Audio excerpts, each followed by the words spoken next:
And it only made And its money back once it got onto home video. yeah, once it got into home video and it started spreading around all the weebs shelves and like, oh my god, you get to see anime titties. But then it's like, haha, gotcha, bitch. It's actually a really deep show or deep Yeah. movie. It's not just anime titties. Yeah.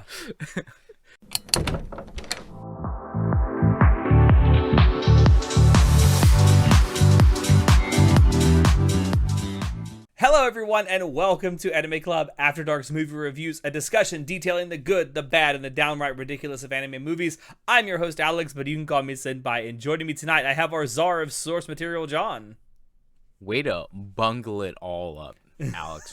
We've had to reset the episode 10 different times. You guys don't see this, all right? So I'm obviously not making this shit up. No, I literally fumbled through the intro about 95 different times right there. It's John's editing prowess. You just never see it. You never see it. He has to just scroll through thousands of hours of shitty takes.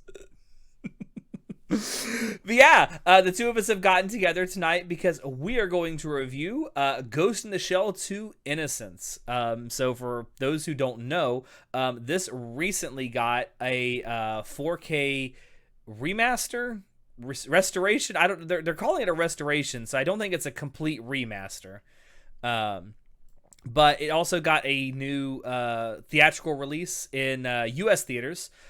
Back in June of 2024. So we thought this would be a good enough time as any to watch the movie again and talk about it. So let's get into it, John. I kind of wish I believe Chinoda saw it in theaters in that 4K remaster. He did. And I have questions cuz with the Blu-ray sale, this was released in 1080p, but I believe it didn't come with like the Dolby 5.1 or whatever. The Japanese one did, but not the English one, like the English release. You're talking about the original release, not the new 4K restoration. Yeah, I'm talking about the Blu-ray 1080 one, because this isn't the first time they've remastered it, because this is from 2004. Yeah, 2004. And with my copy that I got at a garage sale, of course, it was in 1080p. And one thing that people were complaining about the Blu-ray version was that the audio mastering was not the same as the Japanese one, because it shipped different or something, which I was like, oh, I didn't know that. Yeah, I don't know. Something we'll get into it, but something weird definitely was going on with the audio mixing, I think, in this this particular movie. Much like the very first Ghost in the Shell movie back in 1995, this was directed by Mamoru Oshii, also written by Mamoru Oshii. It is loosely based on a chapter from the Ghost in the Shell manga called Robot Rondo, which is from everything I have seen, pretty good. I actually went and read that chapter of the manga before doing this. Now, is it a single chapter, or is it like an arc, a story arc? It's a single chapter. Oh, okay. There's also some minor elements from another chapter called Phantom Fund. But it's mostly, and again, very loosely based on story elements from Robot Rondo. Right, and that's like of the manga. This and Innocence is considered non-canonical to the Ghost in the Shell series. And that's not like a fan theory. That's Mamoru Oshii says that, like, it's not canonical. Right. It's funny, the quotes that I was able to find from Mamoru Oshii talking about this, it's almost like he wanted to make something different, but it was almost forced to do it in the Ghost in the Shell universe.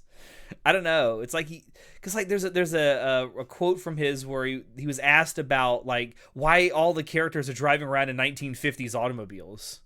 Right. They're he's supposed like, to be in the future, but they're all driving around in like freaking jalopies, bro. Like, yeah, he's like, he's like, the quote that I found from him. He said, "There's an autobiographical element as well. I'm looking back at some of the things I liked as a child, the 1950s cars and so on. Basically, I wanted to create a different world, not a future world."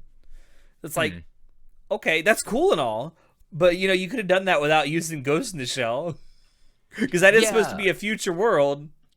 I mean, if he was gonna use, because the story doesn't feel like Ghost in the Shell at all, because like one of my major problems is like not seeing the major within the first 15 seconds of a Ghost in the Shell thing, you know? Like I Yeah, haven't like, seen we're at the major. We're at the. As I feel like a Star Wars fan. Like, where's Luke Skywalker? exactly.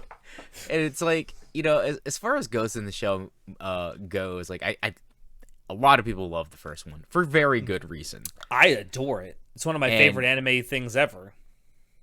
I wanted Shinoda to be on this episode because he was like because he had higher opinions of this movie than I did, and I'm like, really, bro? Like, you've seen the first one, right? And he's like, yeah, and I'm like, and you think this was good? It's also worth mentioning we have done a review of the first Ghost in the Shell movie several years ago. So check that out if you haven't. This Do you know what's painful, Alex? When I What? Google Ghost in the Shell movie, the first thing that pops up is the 2017 one with ScarJo in it. And I know, hate it. God, It I hurts. hate that too. I hate that. Ugh.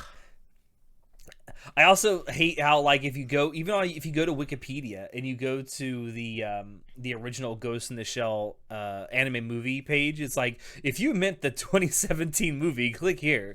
It's like, no one meant that. No one meant that. Wikipedia. This film was co-production between Production IG and Studio Ghibli, which I was shocked to find out that Studio Ghibli worked on this film. I wasn't able to find anything concrete, but I did see some things mentioning that Studio Ghibli worked on in between animations for this movie. I don't know specifically if they did anything else. But yeah, this does not seem like a Studio Ghibli film at all. Yeah, like I was surprised that this movie is rated PG-13, and I guess There's like, titties okay, in it. Well, I mean, not as much titties as it was in Ghost in the Shell 1 within the first True. 5 minutes. But there is blood and violence and stuff like that. There's literally the scene where one of that inspector where he's ripped open and stuff. There's a scene where there's like an actual shootout where people are just getting blown up left and right. Yeah.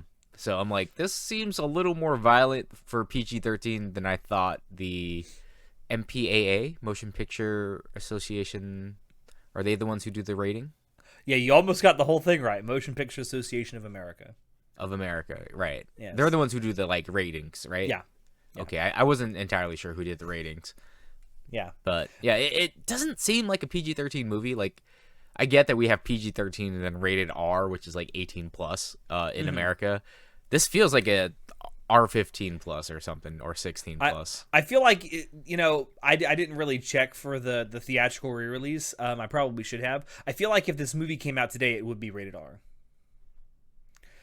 Maybe they've been allowing more violent things. They don't usually allow. They used to only let you say fuck once in a PG-13 movie, and you can say it twice now. Wow. I know that for PG-13 they can handle having really out there content and topics as long as there's nothing explicitly said in the dialogue or shown. Yeah. So this film was originally released in Japan on March 6th, 2004, and in the U.S. on September 17th of the same year. It was made on a budget of roughly $20 million US. That's $2004. And as of July of 2024, has had a total worldwide box office of $10,079,000. Now, is that including the new theatrical release? Or that does include the U.S. theaters take for the June 2024 theatrical release. It does not include any home video releases. I wasn't able to find any definitive numbers that were sourced for how much this made in home video release. Well, I can definitely say that I have no idea where their budget went. Yeah. Like I was making a joke earlier. Ghost in the Shell 1 was made on a budget of 3 million 1994 buckaroos, but they took 7 times the budget and made less than what the first one made. Like what the hell? What's going on here? Yeah, I don't know. I listen. Hayao Miyazaki charges a lot of money to work with him. I guess I don't know. Maybe I yeah. I don't really know.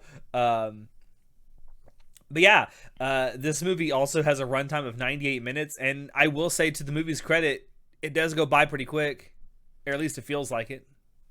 The first time I clicked on it and was like, how much time do I have left? I was over an hour in, so yeah, it definitely does go really fast I feel because like the there's story is paced rather quickly, which we'll get to the actual story and stuff, but I feel like it's paced quick enough to where it feels like it goes by pretty quick. I feel like the actual pacing of the story is, I wouldn't say it's great because there's, I don't know, it from start to finish when we get introduced like, hey, this is the problem. Mhm. We don't really get into any of that until the last 15 minutes of like, oh, hey, here's the resolution to that problem.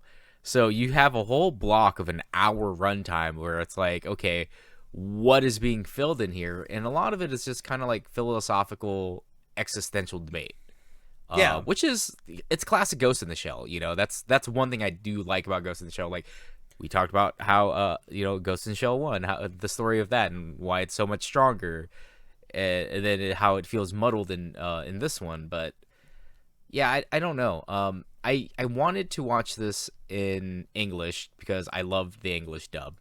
I love the English dub cast. I But mean, I now I think feel all of like us feel like Mary Elizabeth McGlynn is the major at this point. she's the major. There's no other major in my heart.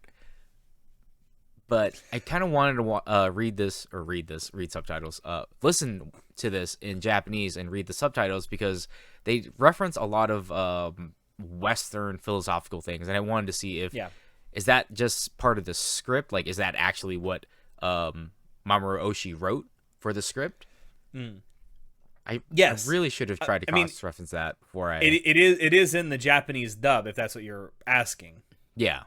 They do talk about it a lot, yes. And boy, is there a lot of English of the names. Yeah, because they talk about like Descartes. They talk about a lot of They bring up a lot of like philosophers and like writers in like Western philosophers and writers. John Milton, Richard Dawkins. They even bring up at one point Isaac Asimov's Three Laws of Robotics. they also bring up like Confucius, and Yeah. I think that nameless corporation is supposed to be Chinese. I couldn't tell. I think they're supposed to be Chinese. I mean, the name they choose for it is Locus Solus, which I mean, it may be a Chinese company. The every time you see the robots like or the artificial intelligence, whatever it's supposed to be, Whatever those giving things are, orders yeah. for them, it's speaking Mandarin, I believe. I couldn't tell. It was like because of the low voice filter, and I don't actually speak Mandarin. So I was like, it sounds like Mandarin to me. Maybe I don't know. But yeah, one of my biggest disappointments with this film is Apparently Locus Solus is a reference to a 1914 French novel by the same name by Raymond Roussel. I did not realize that. I just looked it up. Roussel also a philosopher. The book is apparently a philosophical treatise, so yes.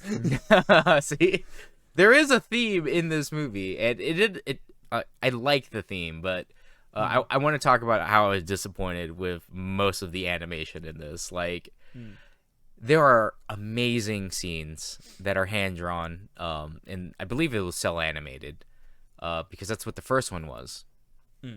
Largely. There was some minor CGI in the first movie, but it wasn't anywhere near as prominent as it is in this movie. No, I mean there was like was the spider tank CG? No. I think when it first appears it is, but it's not entirely CG. When the major jumps out of the tower, there's the glass everywhere at the beginning. It's like that was CG. That's CG, yeah. There are certain CG aspects, but I like how in the opening sequence of Innocence, they do a callback to like, hey, remember that opening sequence with the major with the body being constructed? Let's recreate that, but with the gynoid. And I'm like, this doesn't feel as cool. I don't like this too much. Yeah. But I there are a lot of good establishing shots in Innocence. I am gonna give credit to Mamoru Oshii. He does a good job He knows how to set a scene. in setting scenes, but there are some very questionable aspects that I don't understand. Like, what was the point of that? There's a lot of bad CGI in my mind. There's also a lot of good CGI too, which is like mind-boggling. You and I talked about this before we started actually recording. Like, there are great examples of it. There are terrible examples of it. One great example is very early on. You get a shot of Bato as he's going down some kind of dingy alleyway, and that's done from like a first-person perspective. But the whole thing from first person is CG, and it looks great. Yeah, it looks pretty good. And then it's like the establishing shot when Bato and Togusa are walking through that city and there's that festival. All of most of that is actually in CG, but it looks good, and it does very well to give us an establishing shot of like the area, the festival that's happening. Thought for a moment I was in a Satoshi Kon movie. Yeah, for a second I was like, Satoshi Kon, did you do this? Like, and then there's the actual music going on in the background and stuff too. Like, it was phenomenal. And then you have scenes where it's like, okay, they're inside of, I think it's Kim's head, The mansion, and it's like, here's Bato in 2D.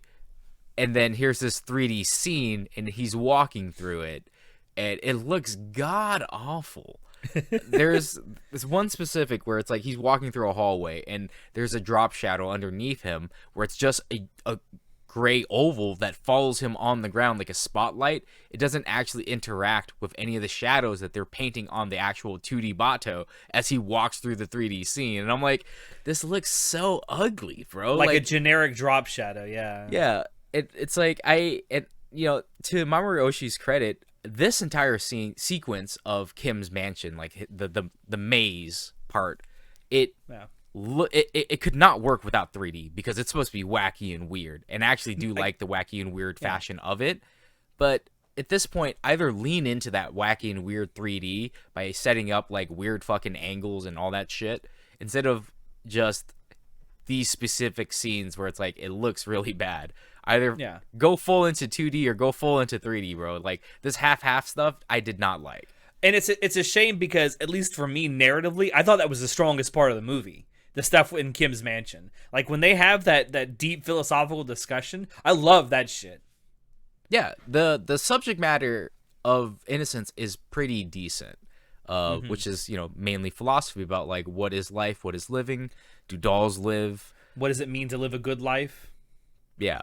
So it's like perfect, good questions. But as far as the actual art and animation go, like it falls short because I keep comparing it to the first movie because this is a direct sequel to the first movie, even though it is supposed to be non-canonical. Even though it's non-canonical, it's taken place a couple months after the ending of a couple of years.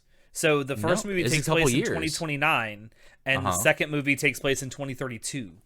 Oh my god, the Major's been gone for that long? Yeah.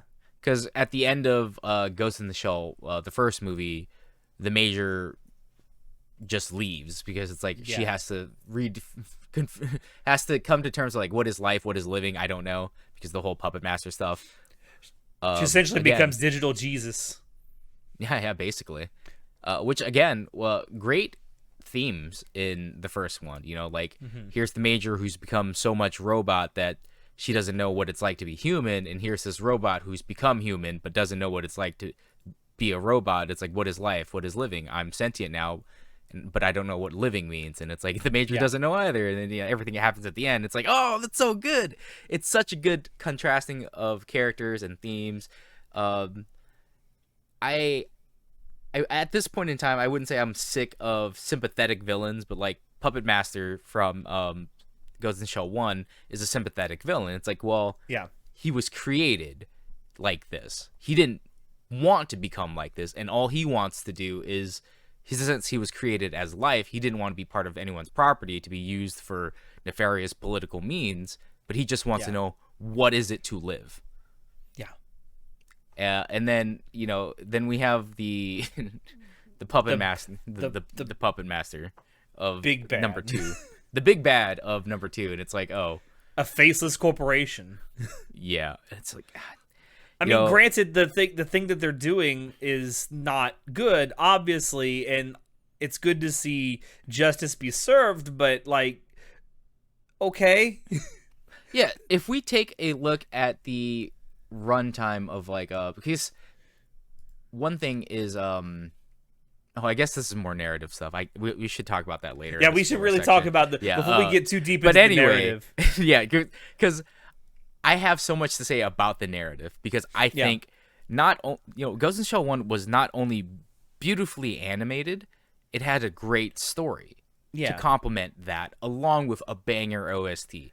Now, and I feel like this could have been a good story had it had a few more rewrites. Yeah, this feels like the first draft version, right? Yeah. Actually, Kawai I would say it feels like a second draft, and it needed like 2 or 3 more. Kenji Kawai does a bang up job with the I will say, if there's score.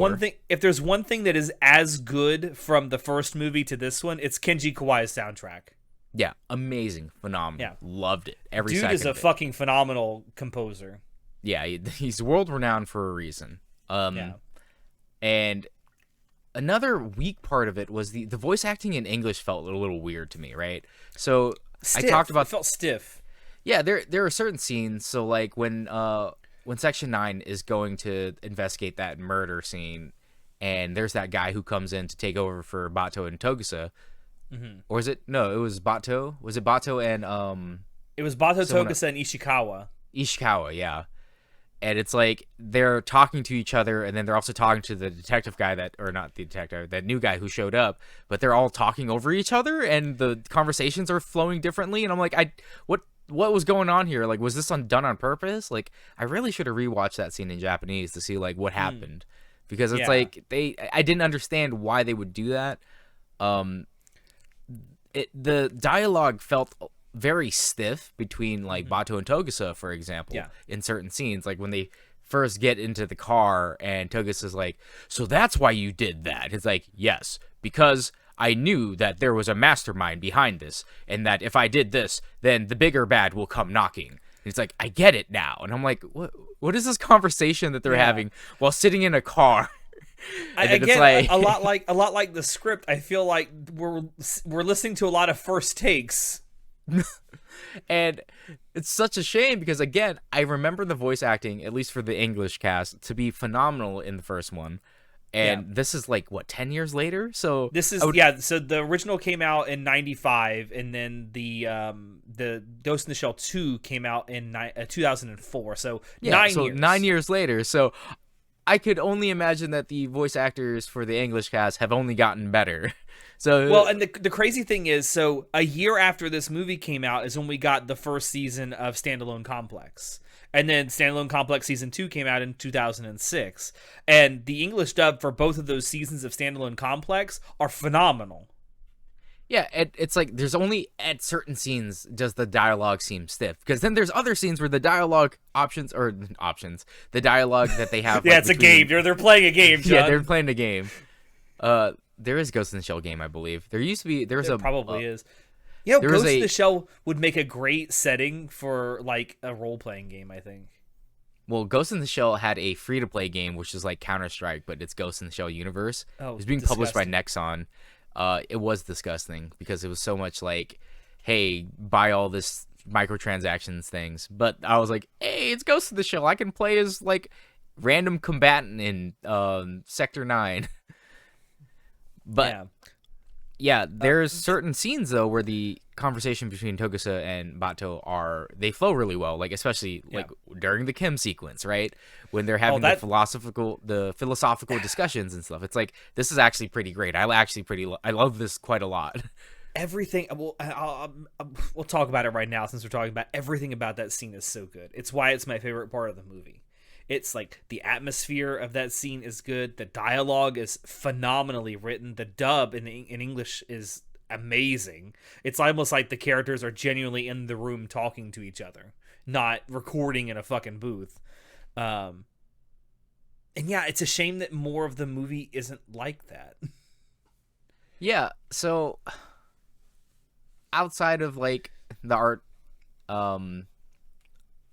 not being up to par. To me, the narrative quality wasn't there, right? Like, do you have anything else to say about the art and audio before we move on to not narrative? really, not that hasn't already been said, no, except for Bato's Basset Hound is adorable as fuck. Oh my god. I because of the horrendous CG that I was like, oh god, are they gonna like make the dog CG? Like, nope, the dog is all hand drawn, and she looks so fucking adorable. Like that entire sequence of Bato getting the food for the dog and making the dog's dinner, and just the Basset Hound just like walking around whining and stuff, and I'm just like, oh, look at the dog. Like, oh, this is actually where they spent all of their budget to make a realistic looking dog in anime. Oh my goodness. Fun fact about that scene, it's actually lifted more or less from a movie called Avalon from 2001 of him like preparing the food for the dog and feeding it. Like, it's almost lifted shot for shot from that movie. All right, so to me, I felt like the narrative was definitely not as strong as Ghost in the Shell 1. Mainly because there's kind of two plot lines going on inside of Ghost in the Shell Innocence. We start off with, hey, there is these sex robots that are killing people, and they've killed important people. So, the commander? What a terrible way to die. Oh my god, what's the dude's name? The guy who's in charge of section. No. Aramaki. Aramaki. Yeah, so Aramaki's like, hey, this might be a terrorist attempt, so Section 9 needs to get involved in this because a politician, I believe, was killed or something by one of those gynoids. So they want to see if it was a setup. And it's like, uncharacteristically, we see Bato kind of just move in for the kill. And they do mention that. They're like, Bato, this gynoid was going to kill itself. Why did you shoot it? And it's like, he's like, he doesn't answer. It's like, oh, what's happened? And that's when we discover, okay, Bato's been kind of an emo little bitch boy, because the major has been gone for so long, basically. And he's feeling weird. He's feeling all up in his feelings, which is, it makes sense. He's been with the major for so long. One thing you can definitely tell in this particular movie is that maybe aside from Aramaki, the other members of Section 9 that we do get to see besides Bato and Togusa, the disappearance of the major has affected them all in different ways.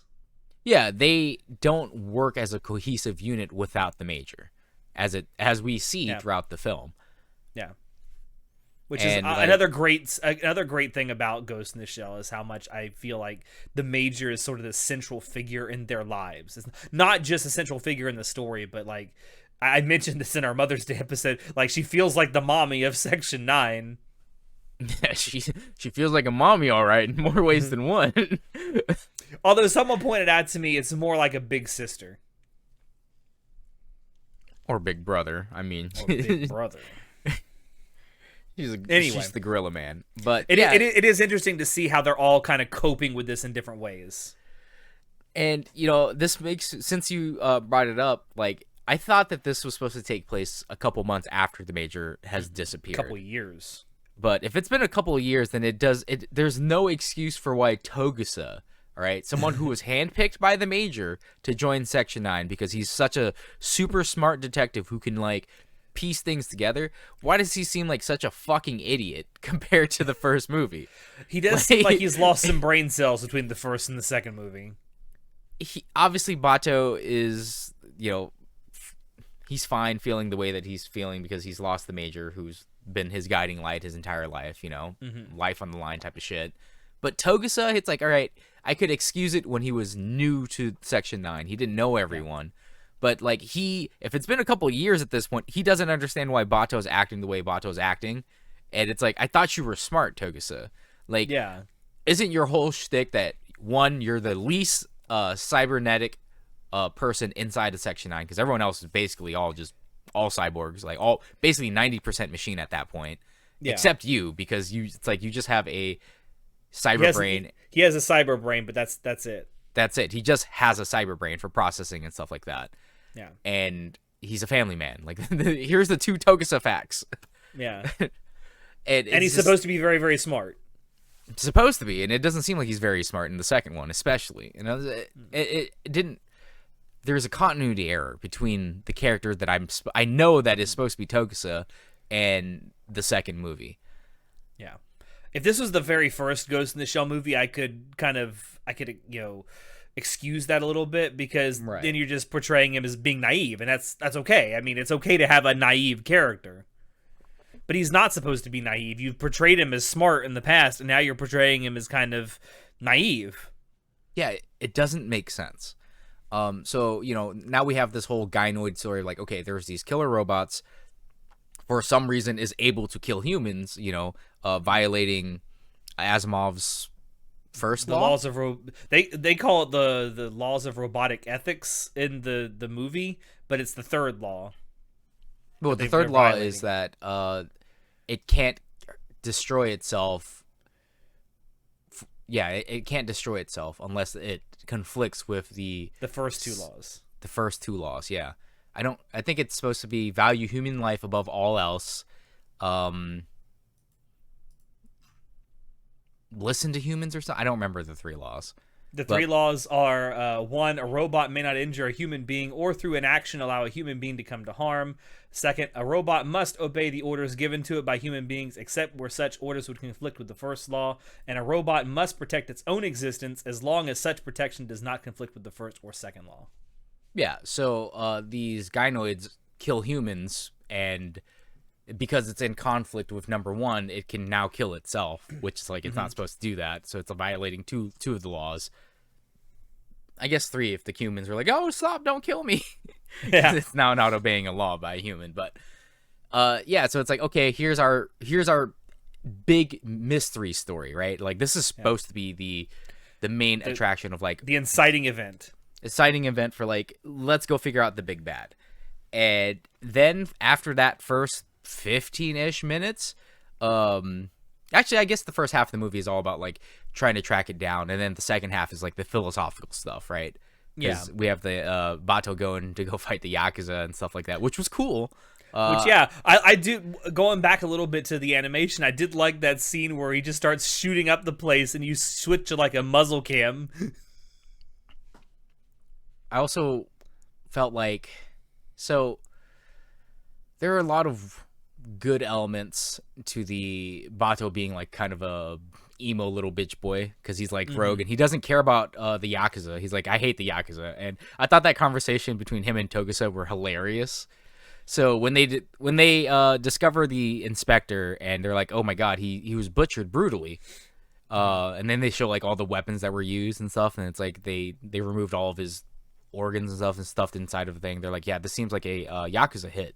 So they're like, Togusa and Bato have to go talk to the Yakuza, and like Bato just starts fucking loads up a fucking machine gun, puts it in the trunk. Togusa's like, yo, whoa, hold on, we're just going. I thought we were just gonna go talk. He's like, we are gonna go talk, and then he quotes I don't remember who he quotes, and then he kind of makes it his own quote of like, to walk into a Yakuza and not be a Yakuza, then you better bring a machine gun or something. And I'm like, what? And it was hilarious because he was right. But yeah, he goes there fucking ready to fuck shit up instantly. Just like gave him a reason to draw on him so Bato could kill all the Yakuza. Again, like, Togusa acting fucking naive here too, because he legitimately believes him when he says, I'm just gonna go talk, but you should, it's always wise to walk into a Yakuza's office packed like a Yakuza. Yeah, and it's like, Togusa, I don't understand why you thought you were just gonna go there to talk. You know that Bato's been feeling some type of fucking way. Yeah. It's just weird. Just weird. And then we get to the second half where it's like, okay, the Yakuza were just told to go kill the inspector. There's a different mastermind who gave him the information on this. And Bato's like, okay, I know a guy. Back in our military days, he was like the world-class hacker, and he'll give us the information we need about like who's been hacking into us. Because prior to this, Bato got hacked into and started shooting up a fucking convenience store. Yeah, he was being set up, but because he was acting weird, like Section 9 realizing they were tailing him. I will say that's one thing I did like about the movie, and I think this goes more to Mamoru Oshii's direction, is there are instances where that happens, where a character is getting their cyber brain hacked, and it's not immediately obvious to the audience that that's happening. Like when that happens to Bato in that convenience store, it's portrayed first and foremost as if it's actually happening to him. Yeah, because the minute he walks in, like it's raining, he gets dropped off by Togusa after the whole Yakuza event. So then he goes into the store to go buy his dog food. But then like the minute he walks into the store, he's starting to get hacked, but he doesn't realize it. It's like all the sound changes, then like the buzzing of the lights, and then all of a sudden there's like a blue filter on his head that he like is surrounding him that we can see as the audience to signify like there's something going on here, but he doesn't know it yet. And it's just like, oh, what's happening? We don't know. And like they explain it in the next scene, but he gets shot at because it's like for the first time we get to hear the Major speak, by the way. Took like 30 minutes to get to this point, 35 minutes into the movie. And it's literally a single line. A single line from the Major. And it's like, oh, the Major's here finally? Oh my god. And that's when Bato realizes like there's something going on here. And then he starts getting shot at, and he's like, oh, fuck, he's being assassinated, being shot at by an assassin or something. And it's like, who could it be? Could it be the person stocking the shelves that he just walked past? Could it be that dude in the trench coat that's right there in the corner who's like, why are you in the corner? Is it the dude in the next lane over? Is it the mom and her kid? He's frantically searching for... Yeah, it's like, we don't know who the shooter is. And then he's about to go kill the store owner because the store owner pulls a gun on him, but then he gets saved by Ishikawa and Togusa, and they're like, yeah, we didn't want to trick you, but you've been acting weird. You just got hacked. Like, bro, calm the fuck down. And as it turns out, he shot himself 5 times, and then he was going to light up the rest of the store. It's like, whoa, what the fuck's going on here? So it's like, here's the introduction to the second thing that kind of ties in with the first. It's like, there's some hacking going on here that's infiltrating, like, someone who's has really high class cyber security wear in Section 9. Like that's pretty it's pretty hard to do something like that. So it's like, what the fuck's actually going on here? And then I like how Bato even says, well, the Major could have done it. Yeah. But she's not here. Yeah, so it's like, oh, what's actually happening here? So then that leads them to go to see Kim, which is like Bato's old war buddy, who's like, yeah, he's a crazy hacker dude, and he's legitimately crazy, but he's obsessed with dolls. Obsessed with dolls, and this is where the best sequence inside of the movie, which is the whole philosophical stuff inside of Kim's mansion, which I thought was beautifully done. The dialogue in this was like, this is classic Ghost in the Shell to me. This is great. Again, jarring 2D, 3D stuff, didn't like too much, especially because right before we get to Kim's mansion, they did the really good CG of like, it doesn't look terribly terrible, and it just they're using the CG in a perfect way to establish where they're going through the festival, throughout the town, and it's really great, especially with the OST blaring in the background. And then we go to the freaking mansion where it's like, there's just weird mixes of 2D, 3D, and I'm just like, I don't like this. At least that part is well written enough to where you can kind of forgive it a little bit. Yeah, but because it's so engaging. I feel like, for me, when I watch Ghost in the Shell, it's a feast not only for your brain, but also for your fucking eyes. Yeah, it should be. It should be. That's like, that to me, that makes up the sum of Ghost in the Shell. It's compelling story, great writing, and phenomenal backgrounds and art and stuff like that, animation. Yeah. It's just a shame that the movie didn't have more of that. And then the obviously the conclusion, I guess, the confrontation with the big bad, which there really isn't a straight up confrontation with the big bad. The whole resolution is this company that's been doing all this bad shit with the gynoids has like moored a ship in international waters, and that's where they're doing it, away from like prying eyes of law enforcement and shit. And they infiltrate this ship and to shut it down. That's where we actually meet the Major finally in the last 15 minutes of the movie. The last 15 minutes of the movie. It's like, oh god, the Major's finally here. She only had literally 3 seconds of dialogue for the last hour of this run of the movie.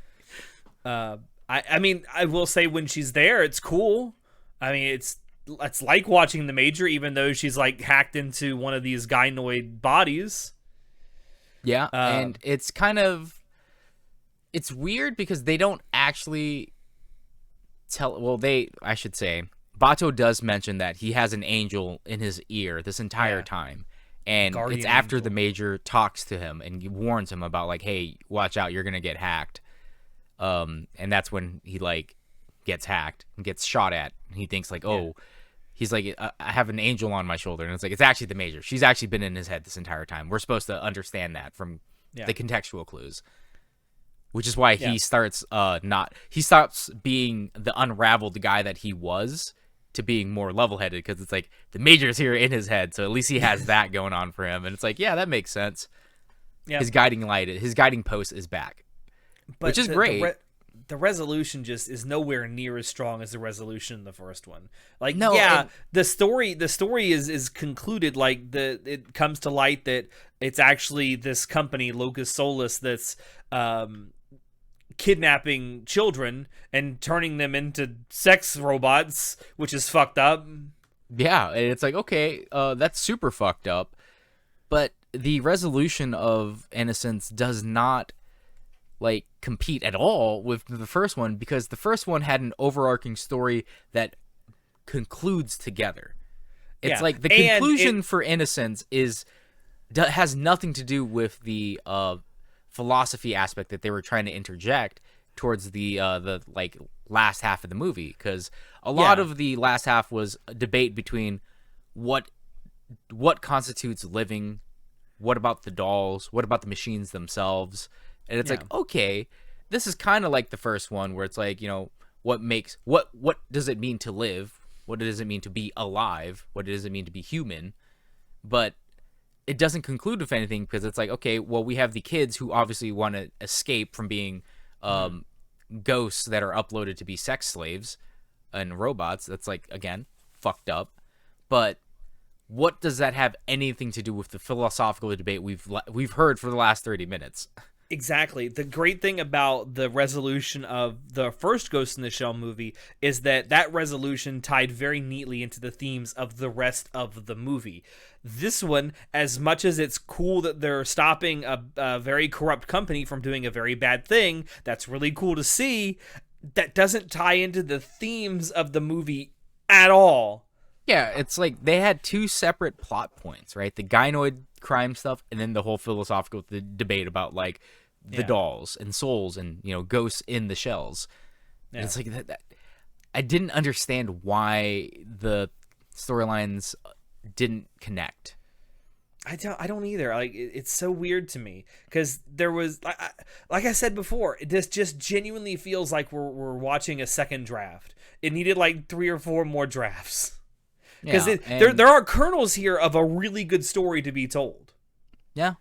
And, you know, I wanted Shinoda to be here to explain himself, because I was like, this is egregious. This is an affront to Ghost in the Shell. The great thing is, once this comes out, Shinoda himself will watch it, and I'm sure in our Discord server, he will lay out all the stuff that he thought was so good. I think he's probably in the camp of a lot of people where it's like, you know, the movie's not that bad. It obviously is not as bad as I am making it out to be. It's not as bad as other things with Ghost in the Shell in the title. No, Arise is way worse. That's 2017. Oh god, no, 20. No, is it 20? Or no, 20, well, I mean, when it came out, the oh, Hollywood the Ghost movie. the Hollywood movie. I was like, no, the new one's like 2045. It came out in 2017.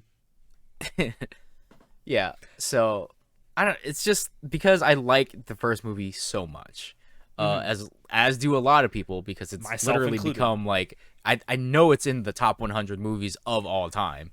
Yeah, I'm not sure what rank Ghost in the Shell holds, I mean, but it's up certainly there. one of the. It's like, forget anime. It's one of the best sci-fi movies of all time. Yeah, Ghost in the Shell 1 transcends anime. It's not just one of the best anime movies. It's just one of the top 100 movies of all time. Yeah. I forgot where we're going with this. The disparity between Ghost in the Shell 1 and then Innocence. Yeah, like I want to like this movie more than I do, because I know that there's good stuff there. It's just, it doesn't feel like it's fleshed out enough. Yeah, You know what this feels like? This feels like a 2-part episode from Standalone Complex. That's what it feels like. And we're missing the second part. Yeah, for real. Like, that's genuinely what it feels like, and it's sad because, like, I know Mamoru Oshii is a great director. I mean, just look what he did with the first one. But and again, there are really strong points in Innocence. You know, the directing inside of Kim's mansion, the whole philosophical debate, the action sequences, and like the positioning of Bato and stuff when he gets hacked. All of these are phenomenal. Like, if you look at the sectionals of the film, they are actually pretty decent. Yeah. But the problem is that they don't all conclude together. They're all kind of on separately. They're good. They're good, but together it's ass. Yeah. Another thing is, like, and a lot of people criticize this because it's Ghost in the Shell without the Major. Now, I think you can tell a good story within the Ghost in the Shell universe without the Major in it. That's not my issue with it. My issue is that they took 2 of my other favorite characters from Ghost in the Shell, Bato and Togusa, partnered them together, and I'm like thinking, like, yeah, great, 2 of my favorite characters together. What could go wrong? Apparently a lot. Apparently everything, because Bato and Togusa know nothing about each other. They're just both individual workers, and maybe it was for effect, because it's like, since the Major's not here, they're not operating at maximum efficiency or something. I don't know. I don't know. I joke and say the reason why Innocence sucks so much is because the Major's not in it for longer than 10 minutes, and that's why it's actually terrible, because who would want to go watch Ghost in the Shell without the Major? But that's not an actual complaint. That's just me being a fucking troll. Do you agree that you could tell good stories within the Ghost in the Shell universe without the Major?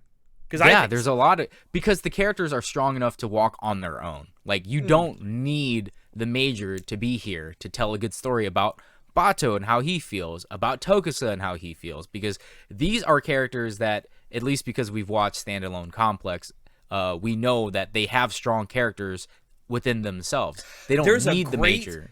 There's a great 2-episode arc in Standalone Complex that follows Togusa around trying to balance family life with his professional work. And that proves to me that, yeah, you can definitely tell a great story with these characters. Yeah, and it's just, I don't know. I don't know why Mamoru Oshii would write this film without the Major predominantly in it if he wasn't going to tell a great story with the characters he was going to use. Yeah. It didn't make sense. Yeah. This only, like, to me, it seems like this only strengthens the fact that, yeah, Ghost in the Shell really is all about the Major, when it's like, it's not all about the Major. She's predominantly there. Yeah, she's a main driving force. She's an important part. Yes, she's an important part of Section 9, but she does not make up Section 9 herself. And again, that's another story beat they could have followed instead, but they didn't. Absolutely, and they didn't, which is a shame. I guess, yeah. We've said that a lot in this review. It's a shame. It's a shame. That all being said, John, what do you give this movie out of 10? You know, like I said, I think that it's got good elements in it, but for me, the overall enjoyment, because of the bad CGI, the bad framing in certain scenes, and the just storyline that didn't really mesh well together, I'd have to rate it a 6 out of 10. Like, this is not a movie that I would recommend people go watch like I would for Ghost in the Shell 1, where it's like, oh god, if you've never seen Ghost in the Shell, or Standalone Complex, if you want to watch a good anime series, go watch Standalone Complex. This is a film that's like, yeah, you know, it was all right. It's not as good as the other ones, but you know, who wants to go watch a movie where it's like, yeah, it was all right, it's not as good as the first one? Not a lot of people would want to, like, we're like, oh, okay, well, I'll check it out, you know? Like, we like to hear, like, oh, yeah, the sequels are as good or if not better than the first one. Yeah, for sure. Yeah, I'm kind of in the same vein as you. Originally, I gave this a 7 out of 10. If I give it a 7 out of 10, it's a very low 7 out of 10. But it's really more like a 6.5. Yeah, I think 10. That's a fair assumption. Like, to me, you know, the first Ghost in the Shell movie is like 9 out of 10. maybe 9.5 so out of iconic. 10. Like it's so good. But this one is just, it falls so short in a lot of departments. And Yeah. the worst thing is that it has little tiny sprinklings of what makes Ghost in the Shell great, but they never get fleshed out. They never get followed through with. And it's just, that sucks. That really sucks. That's the sad thing about this movie is it had so much potential. It just needed a little more refining. Yeah. And, you know, again, it was made on a budget of $20 million, almost 7 times as much as the first film. What was your excuse, Mamoru Oshii? What was your excuse?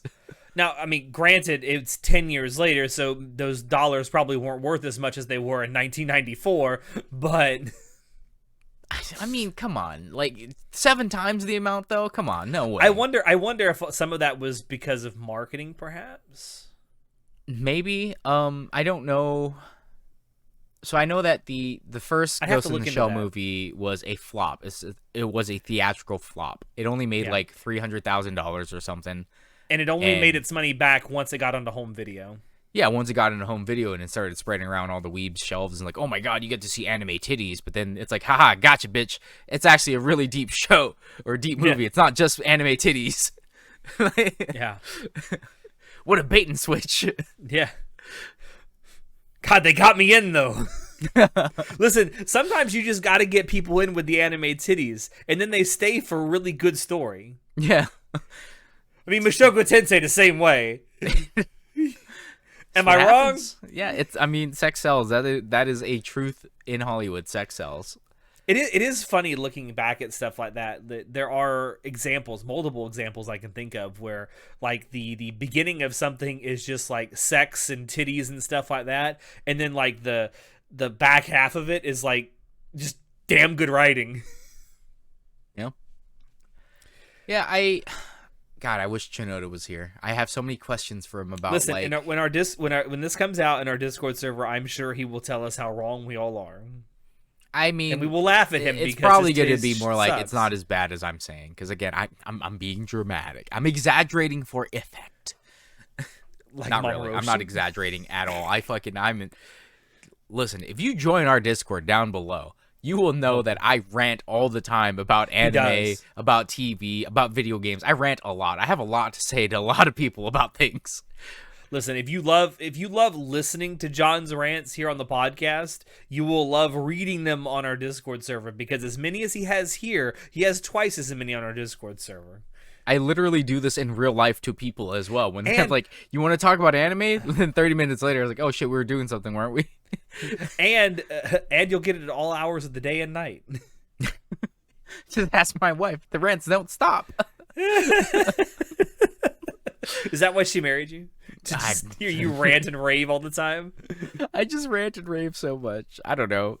I've been told that people like my rantings and my ravings, and I'm like, oh, sure. I don't know why, but yeah, I have a lot to say. I mean, I feel like people are entertained by it because you get so animated while you're ranting.